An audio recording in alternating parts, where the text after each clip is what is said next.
And we're back again. We It's are. the Horror Guys with episode number... What number are we 113. on? 113. I am Kevin. I'm Brian. And we're here to talk about some horror movies and shorts. We are. Yep. Still making our way through the Horror Hound Film Festival stuff. And all of these this time all will of be these, from there. Yeah, all of these this time. Yeah. 2 full-length.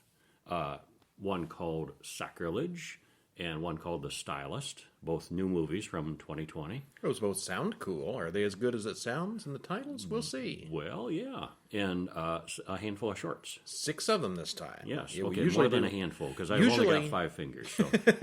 yeah, usually we do 4 films and 1 short. This time we're doing 2 films and 6 shorts. So we'll see how that goes. What should we talk about first? Well, first of all, I think we should talk about our books. Our books? We have books? We have books. We have lots of books. Go to horrorguys.com/books and pick up one of our great books. You can get them as ebooks. You can get them as paperbacks. You can get them pretty much anywhere books are sold. Amazon, Barnes & Noble, Kobo, Scribd.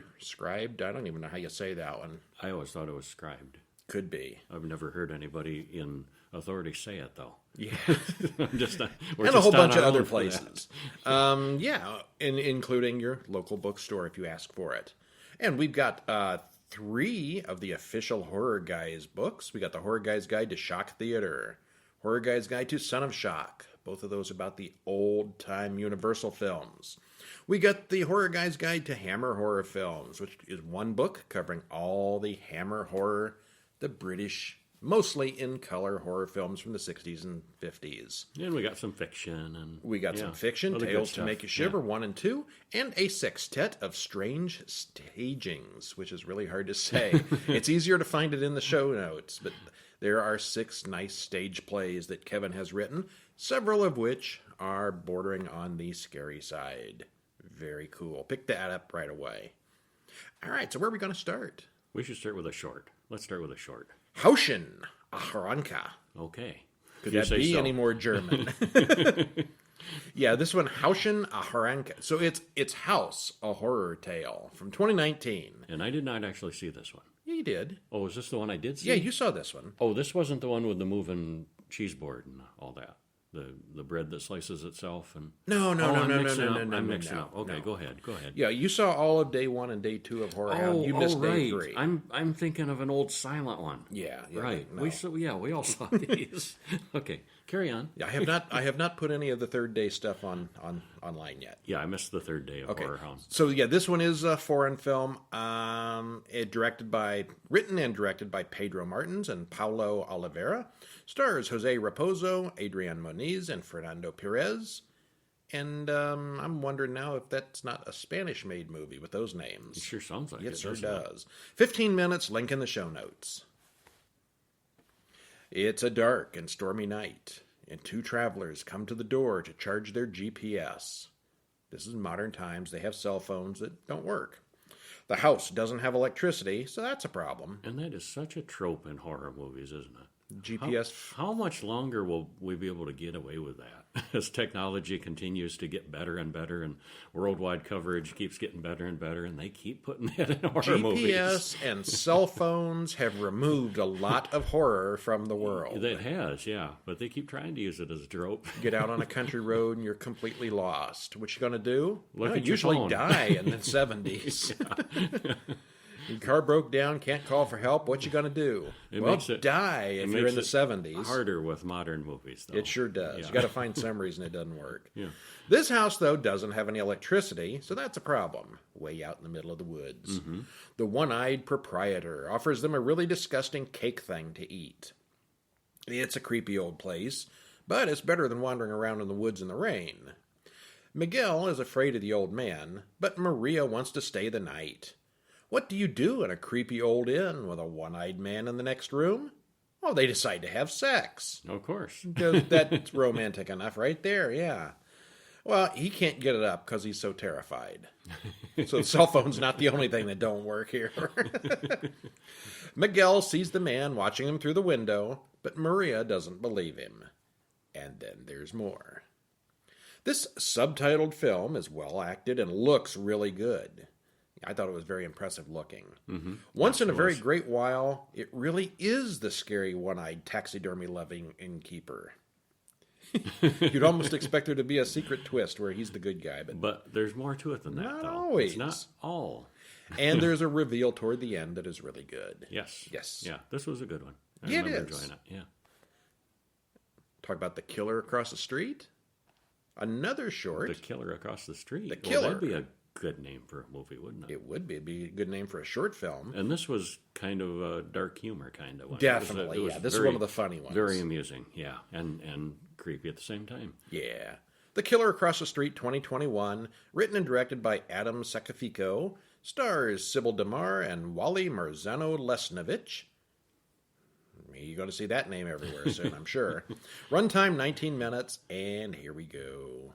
A woman walks home in the dark, and someone grabs her from behind. Who could it be? I bet it's the killer across the street. Well, The that's next what morning, this guy thinks. This guy Norm, who does the entire thing in his robe. Yeah, he's kind of a COVID shut-in, not working, As I say, sitting here in my robe. as we both sit here in our robes. So, in the next morning, Norm takes out the garbage. His neighbor, Tom, watches him take all that trash to the curb. Okay, it's Tom in the robe.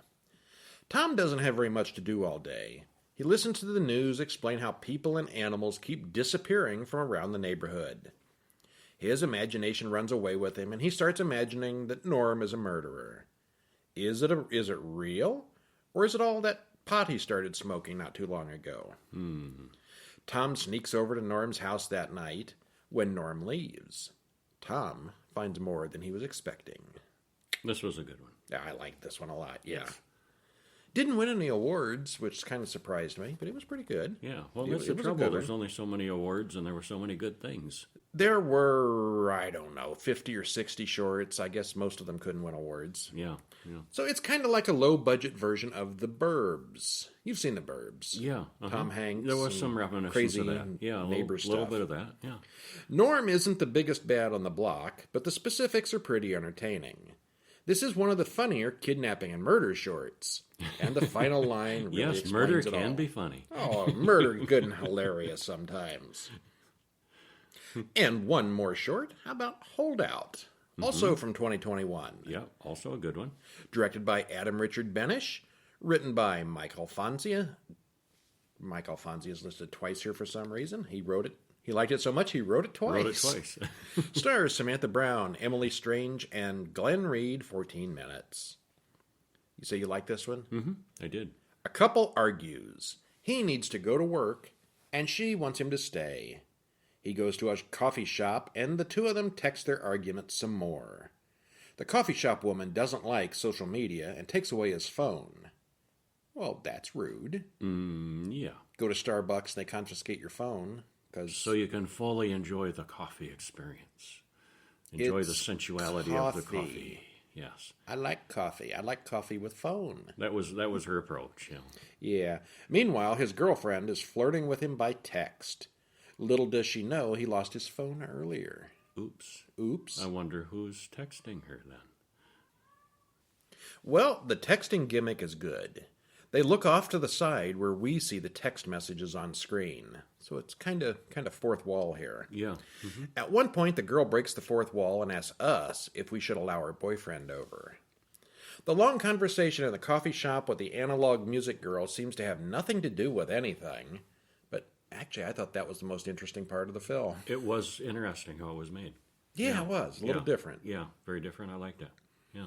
All right, so let's do a full-length film. Which one you like best? Which one I like best? The Stylist. All right, well, let's do the Stylist. And actually, we're going to have to, spoilers, we're going to be disagreeing to disagree on this one. But we're not going to spoil the ending. We're not going to, no, because, okay. So I'm going to read Brian's synopsis notes and notes. And so it starts with a snobby woman going to the hairstylist. And she's not particularly nice. And Claire the stylist drugs her and then cuts off her scalp. What? What? Yeah. And then the credits roll. So She puts the scalp on a wig stand in her dressing room, and she has many.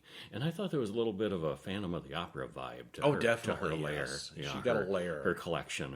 Yeah. Anyway, Olivia texts her, saying she has a hair emergency that only Claire can handle. Olivia invites Claire over to her house for dinner to see her in her wedding dress. So Olivia's got a big event coming up, and Claire is a specialist. She's very good. She's Seems to be very popular. hair. Yeah, and she has a good time. Goes out to her car, but has some kind of breakdown. She's definitely a little messed up. Well, as we've seen, at the beginning, Cutting off people's hair. Yeah, that'll do it. Cutting so off there's no secret right off the bat that this is a woman with issues. On the way home, she stops off at the coffee shop, and she drugs the barista's own coffee.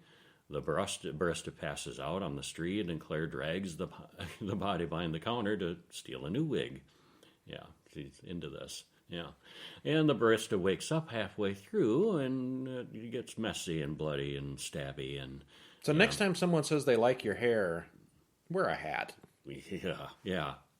Well, the brother-in-law of the pre-credit sequence victim, the first hair victim, comes into the salon looking for his missing relative, and which is awkward because Claire says, "No, nothing."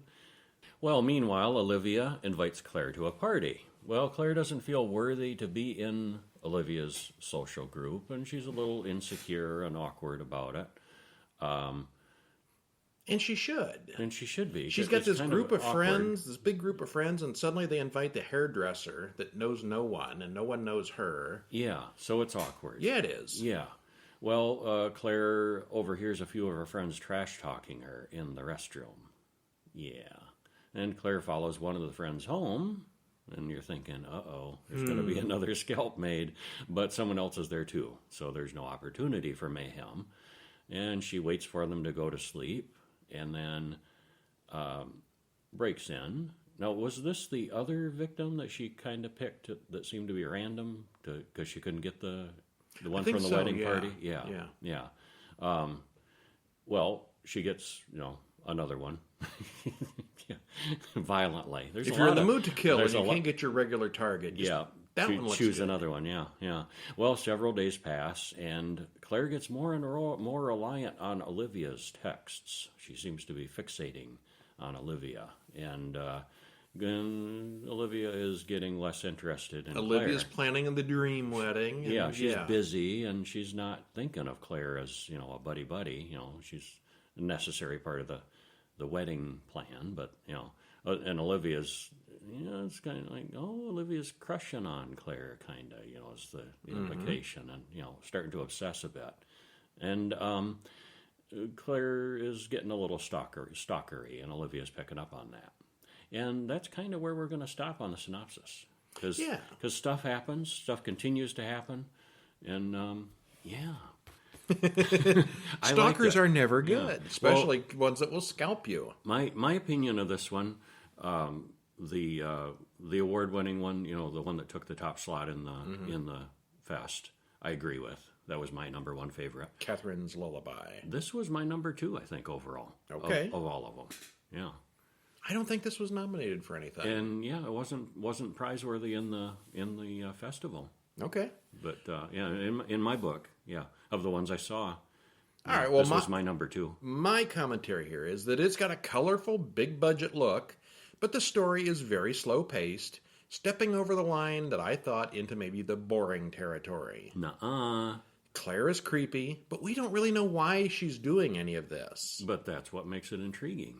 And I think she's I don't know, she comes across as a complicated character. You want to think of her as a monster. I mean, she's clearly a killer. You see that right in the opening scene. There's a lot of scalps in that lair. Yeah, but she's complicated and damaged and kind of sympathetic, and yet not.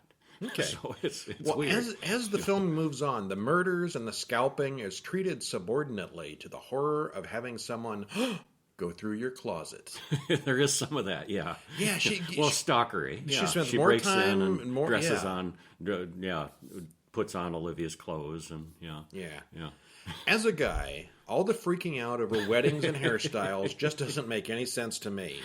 How is any of this stuff actually important? How is any of this stuff worth killing for or even caring about? Well, I go through hours a day getting my hair to look just perfect. well, and just think if you're getting ready for a wedding, how important the hair is. I take 5 extra minutes. Well, if you're a hairstylist or a bridezilla, this film may be for you. Especially for you, maybe. Anyone else may I not think be enthralled. I think they would, somebody in that situation would be able to relate more. Yeah. But as it was, I really liked it. And, Okay. All right. Well, you want to move on to another short then? Yeah. Fright or Freight, whichever. Fright. F-R-I-G-H-T in capitals, and there's a little E in the middle to make it Freight. So I think it was Freight. But It's Freight, You see the word fright. Fright. Yeah. From 2020, it's a short film directed by Rob Misla, written by Madeline Misla and Rob Misla, stars Jules Breslin, Dexter Ponder, and Shadow Wolf. Shadow Wolf. Now, is that an awesome name? That's or an what? awesome name, yes. Don't know if that's a porn name, a horror name, or a real name, but it's a cool name. Whatever 12 minutes. it is, it's cool. Yeah. Well, Wolfie, a repairman, goes to a building to fix a sewing machine. Well, they use a rare leather substitute that looks like flesh. I could tell you, but then I'd have to kill you, the woman jokes. Not even subtle about what it is. Well, it's not really. I mean, it couldn't possibly be, could it? Yeah. It's a joke. She seems to lose interest in him when she sees how many tattoos he has. Yeah. Well, Wolfie takes the freight elevator alone to where the broken machine is supposed to be. He finds the machine and gets to work, and the repairman soon finds out what kind of material they do use in this factory. Firsthand. Well, it's got a great set. It's some kind of real textile company, and there's lots of machines and dark places to work through. Mm-hmm. If you're going to make a horror movie, this is a good place to do it. Yeah, excellent. Yeah. Lena is not happy. The material is all covered in tattoos. She asks at the end, does anyone know another handyman? So getting the tattoos won't help you. It'll just tick off your kidnappers. It was a good one. It was. Yeah. And then we've got The Relic from 2020. Uh-huh. This was nominated for a few things, a few awards. I don't know that it won any of them, but I thought it was a really good one. Yes, so creepy. Written and directed by J.M. Logan. Stars Stephanie Einstein, Johnny Wachter, and Jesse Einstein, 15 minutes long. And in Nepal, on day 27 of the expedition, they bring an injured man into the cabin. They don't understand his language. Kayla is missing and should have been home hours ago. The man that they found is covered in blood, but doesn't seem to have a wound. And I love how you have to kind of piece together with this one what's going on and what's happened up to this point. It becomes clear later, but you don't know what's going on now. Yeah. A lot of things are happening it fast. was really well made and well paced. Lots of frantic, screaming, hectic stuff.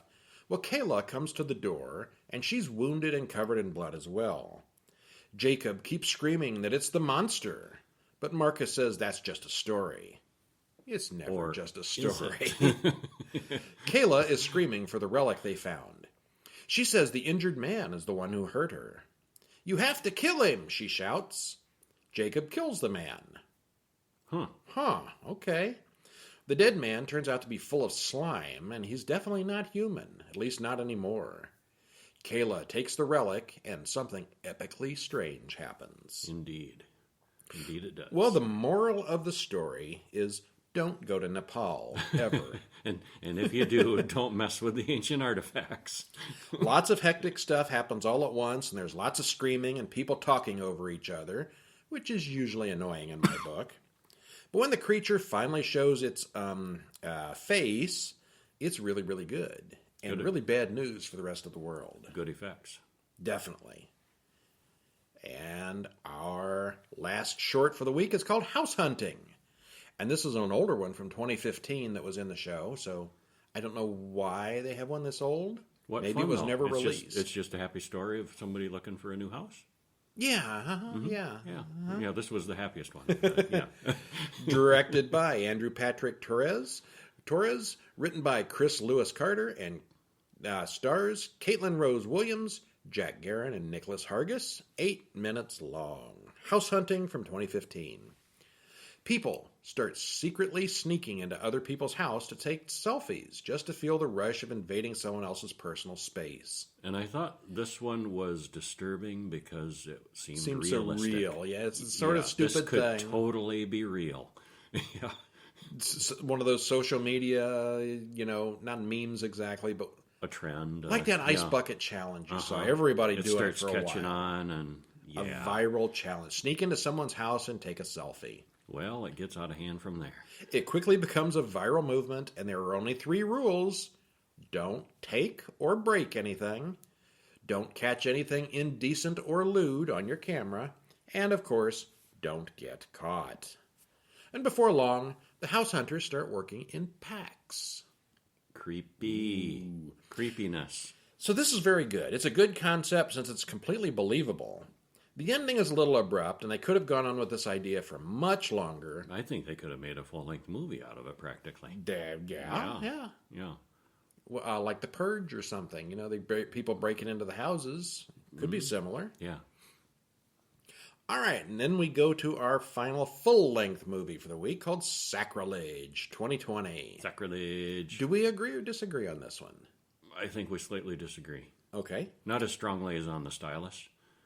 Written and directed by David Creed, stars Tamarin Payne, Emily Wyatt, Sean Abrahams, hour and 23 minutes. I liked this one more than you did. Yeah, you did. Yeah. Didn't love it. Not like, some of the others. Enjoyed it. Entertained. Definitely a thumbs up. Yeah, I'm going to say that this movie was fine. And I think it was more than fine. It was fine. The people who made it knew what they were doing. It was well lit, good sound. Decent acting, all around decent, yeah. I wouldn't. Well, okay, the acting's not terrible, yeah. no. Yeah. All right, it's just, you've seen this movie before, even if you haven't seen this movie before. Well, that was the thing. There's nothing new here. Not enough surprises. I do agree. It's like somebody took 7 or 8 movies that are similar, took some ideas from each of them, put them into this, and gets a movie you've seen before. All right, so anyway, a man screams and runs out of the house. He's covered in blood and suddenly starts to smile. He bursts into flame and then burns to death just inches from the swimming pool. Credits roll. 1 year later, the guy who assaulted Trisha a while back, this is all, we're told this, the guy who assaulted Trisha has been released from jail because of COVID. So obviously this happens during the COVID time period, although not one person in the entire film is shown wearing a mask. So I don't know what the story is with that. Maybe it was filmed before and they just put that line in there as a throwaway, or maybe they just thought they didn't want to act in a movie with masks on. It would be hard to do that. It would. Well, the 4 girls decide to go on a road trip to take Trisha's mind off the problems. On the road, hey, the GPS goes out. That's twice in 1 week. And they have to use a paper map. A what? A what? How quaint. As they dig for the map, we see Chekhov's flare gun. Who has a flare gun in a van? Well, you never know. They soon pick up a hitchhiker named Vinny, and he's going to a pagan festival in Mabon, the town where the girls are staying. The creepy but silent groundskeeper opens the gate and gives them the key to the country home they'll be staying in. It's the same house where we saw the man burn in the pre-credit sequence. Uh-oh. Vinny comes by that night and invites them all to a party out in the woods with the pagans. The pagans are fittingly quiet, and the girls show up to watch. It's not quite the kind of party they expected. The priest announces, "Tonight we celebrate our office to the goddess Mabon."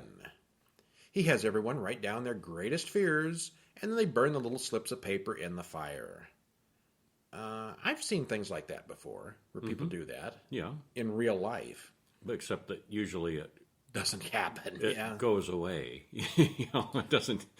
Yeah, it gets worse from there. Well, one of the local ladies, Mrs. March, comes over and warns the girl to go away right now, but the priest interrupts and encourages them to stay.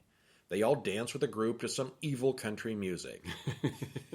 That was kind of fun. What's better than country music? That was a fun Evil scene. country music. Well, okay, but they're all having a good time. Okay. It's all right. Then they all go back to the house late that night. Tricia dreams of her stalker, and the next morning strange visions and scary encounters plague the group. Almost as if their greatest fears are coming to haunt them. How'd that happen? Coming to life, coming after them. Stacy has an unfortunate accident with the garden shears in the greenhouse, and the others start to search for her.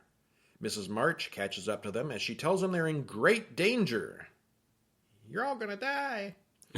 They were the offering that night, Whoops. and Mabon is gonna be coming for them. Meanwhile, Mabon has appeared in the backyard of the house. One by one, the girls' numbers start dwindling. Finally, it's time for one more ritual, and hey, that flare gun we all forgot about might come in useful. Might. Well, let's do a quick inventory of ingredients. There's a small village in the British countryside. There's an isolated country house. There's pagans. There's 4 girls in a van, and there's no phone signal. What could possibly happen? What could go wrong? Well, about exactly what you'd expect. This is about as by the book as a horror film can get. It's well done. It's technically very well made. The acting is fine, and the deaths are pretty good. The only problem is there is literally nothing new or innovative here. Okay, I do have to admit I wasn't very surprised. But I still enjoyed it. Yeah, there are really no surprises. I was still entertained. And, yeah. Solid 7.5 at least. It's like somebody had a summer project. You should make a horror film. And they're going to like say, yeah, I'm going to make a horror film. And then we're done. They said like, I made a horror film. And yeah, you did. Well, I say this one's worth checking out. All right. It's not terrible. It's. I didn't hate it. Like I said, it was fine. It was fun. And that's our show. Thanks for joining us. Stop in during the week at horrorguys.com to read the reviews and stay a little bit ahead of the podcast. Or contact us. horrorguysmail@gmail.com. Horror Guys Podcast on Facebook. Horror Bulletin on Twitter. And our phone number, if you want to call in and leave us a message, 937-453-1575 for the Horror Guys Hotline. How crazy is that? Yeah, that's crazy. So next week, we will be watching some more things. Like, What do we got? What do we got? Oh, an American Werewolf in London from 1981. There's a blast from the past. Worth it for the music alone. Mm-hmm. Shin Godzilla from 2016. We did Godzilla vs. Kong last week. And this is a Japanese remake, reimagining of the Godzilla very story. different from any other Godzilla film I've seen. And yet, it's kind of got some similarities to the ones way back. Oh, it's the same old story. Because it's Japanese. It's different. It's still Japanese, but it's, 50 years later, 60 years later. I'll tell you right now, I really liked it. I did too. Spoilers. Yep. I'm not going to say it's the best one ever, but it might be.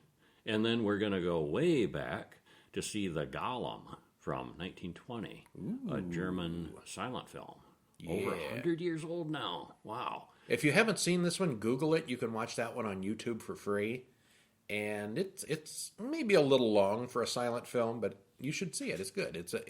It was the influence for Frankenstein. And then we're going to have 4 or so shorts that we're going to talk about. 4 more shorts. That's it. That's right. Does that make a long? No. Okay. Still shorts. Yeah. I'm Brian. And I'm Kevin. And we'll see you next week. See ya.